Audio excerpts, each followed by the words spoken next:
Corporate दुनिया के आज के एपिसोड में हम बात करेंगे टॉप शहरों में मकानों की बिक्री में 16% की कमी, अमेरिका की छूट के बाद रिलायंस के रशियन क्रूड ऑयल का आयात फिर शुरू करने और पेटीएम, टाटा मोटर्स और अडानी पावर सहित कॉरपोरेट सेक्टर में कई बड़े ऐलानों से।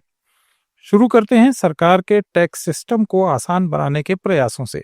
सरकार अगले वित्त वर्ष यानी 2026-27 के बजट में टैक्स दरें बढ़ाने की बजाय टैक्स सिस्टम को आसान बनाने और ज्यादा लोगों को टैक्स के दायरे में लाने पर ध्यान दे सकती है। इसका मकसद निजी निवेश को बढ़ावा देना, आर्थिक विकास की रफ्तार तेज करना और ज्यादा रोजगार के अवसर पैदा करना है। एक रिपोर्ट में कहा गया है कि ऊंची टैक्स दरें हमेशा ज्यादा टैक्स की गारंटी नहीं होती। थिंक चेंज फोरम की रिपोर्ट से ये साबित हुआ है कि टैक्स व्यवस्था को सरल बनाकर और स्लैब्स में संतुलन रखकर भी मजबूत रेवेन्यू हासिल किया जा सकता है। इससे उस पुरानी सोच को चुनौती मिली है कि टैक्स कलेक्शन बढ़ाने के लिए टैक्स दरें बढ़ाना जरूरी है।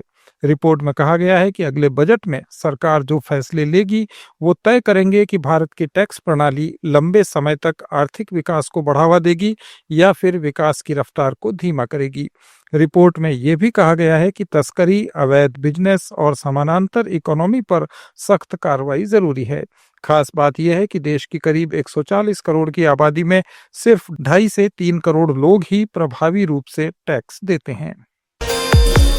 रिलायंस ने एक बार फिर से रशिया से क्रूड ऑयल का इंपोर्ट शुरू कर दिया है। ब्लूमबर्ग की रिपोर्ट के मुताबिक कंपनी ने गुजरात के जामनगर की अपनी दुनिया की सबसे बड़ी रिफाइनरी के लिए रशियन ऑयल की खरीदारी शुरू की है। रिलायंस को इसके लिए अमेरिका से 1 महीने की विशेष छूट मिली है। हाल ही में पश्चिमी देशों के प्रतिबंधों के डर से रिलायंस ने रशियन ऑयल के इंपोर्ट को सीमित कर दिया था। अमेरिकी सरकार ने रिलायंस को रशिया की सरकारी कंपनी रोजनेफ्ट से तेल खरीदने के लिए 1 महीने की मोहलत दी है। इससे पहले अमेरिका ने अक्टूबर में रोजनेफ्ट और लुकोइल जैसी रशियन कंपनीज पर कड़े प्रतिबंध लगाए थे। कंपनी ने इस पर कहा है कि अब जो रूसी तेल आ रहा है उसे केवल डोमेस्टिक यूनिट में ही प्रोसेस किया जाएगा। इससे कंपनी यूरोप के उन नियमों से बच सकेगी जो रूसी तेल से बने पेट्रोल डीजल के आयात पर रोक लगाते हैं।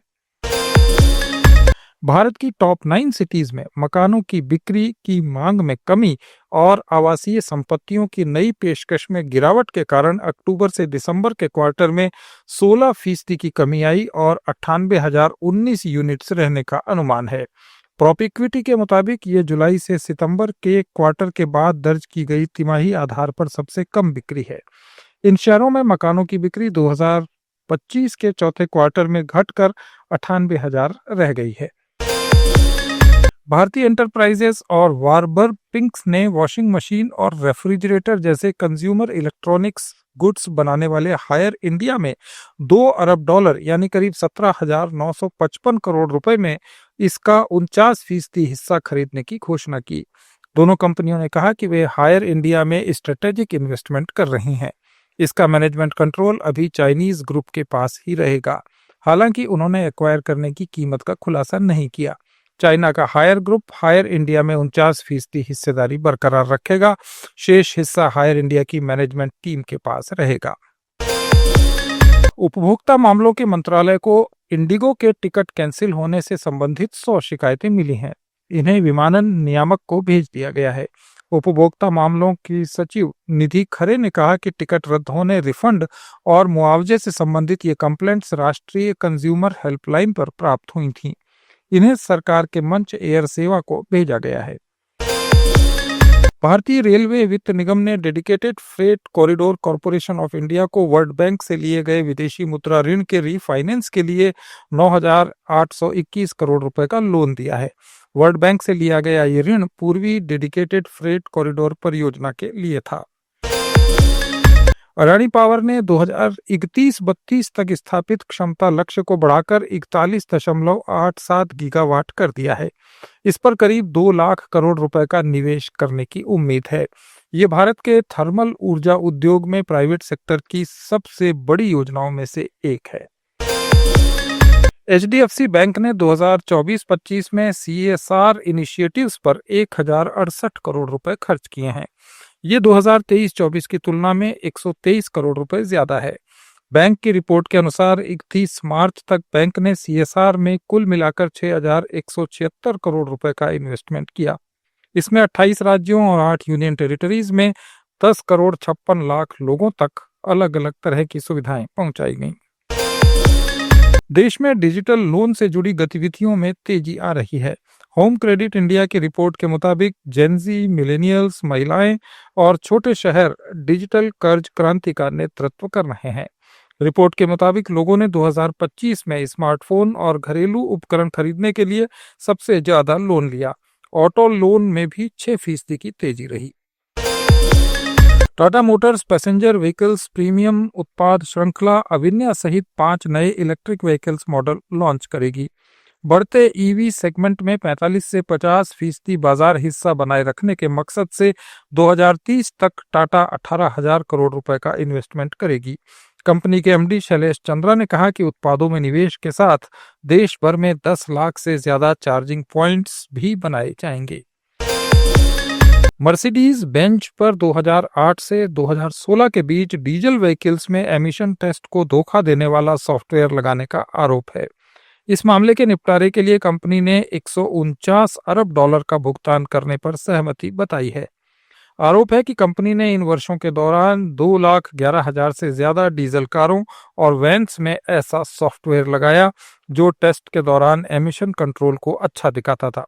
इससे वाहनों से नाइट्रोजन ऑक्साइड का एमिशन तय सीमा से ज्यादा हुआ, जो सांस की बीमारियों का कारण बनता है। NHAI के प्रायोजित राजमार्ग इंफ्रा इन्वेस्टमेंट ट्रस्ट को सेबी से इंफ्रास्ट्रक्चर इन्वेस्टमेंट ट्रस्ट की मंजूरी मिल गई है। इस इन्वेट का मकसद राष्ट्रीय राजमार्ग संपत्तियों की क्षमता को बनाना और खुदरा और घरेलू निवेशकों को ध्यान में रखना है। ये थे कॉरपोरेट जगत के आज के कुछ अपडेट्स। जुड़े रहिए लेट्स माइक के साथ।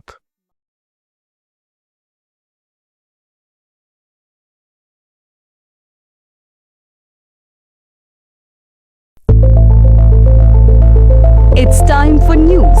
It's time for more than radio. Presenting the first radio news app, Let's Mic.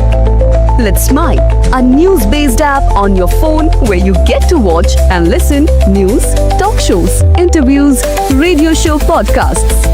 On Let's Mic, you get all relevant information of TV, print, radio, podcast, and digital.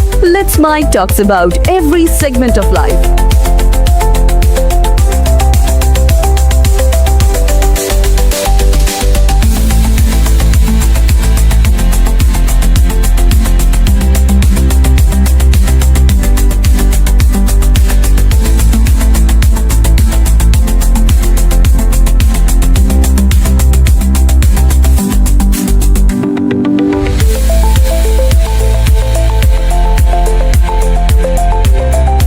Download the app now from Play Store. Available both on Android and iOS mobile phones.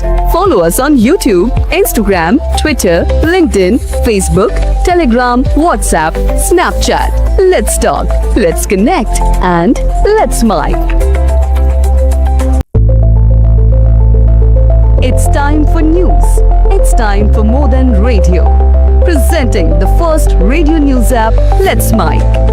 Let's Mic, a news-based app on your phone where you get to watch and listen news, talk shows, interviews, radio show podcasts. On Let's Mic, you get all relevant information of TV, print, radio, podcast, and digital. Let's Mic talks about every segment of life.